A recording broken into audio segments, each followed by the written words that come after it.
is for all the fun we had the whole year long. G is for the good friends we made throughout the year. H is for happy faces filled with love and cheer.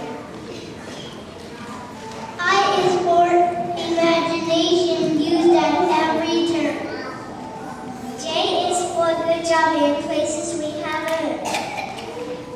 K is for kindergarten, hip hip, hooray! L is for learning more each day. M is for mining and showing our respect. N is for numbers, 1, 2, 3, correct. O is for obstacles we learn to overcome.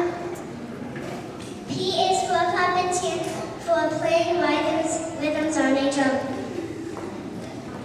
Q is for all the questions we asked throughout the year. R is for reading stories, even those that we didn't hear. S is for different snacks that we have tried.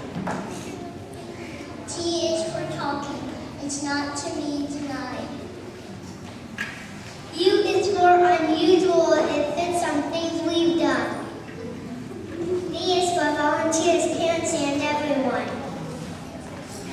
W is for world of words we barely dipped into. X is for extra special kids until the turns new. Y is for yes, it has been a great year. T is for first grade zest. Worry already, have no fear. We hope you have enjoyed our poems as much as we enjoyed kindergarten. Thank you all for helping each other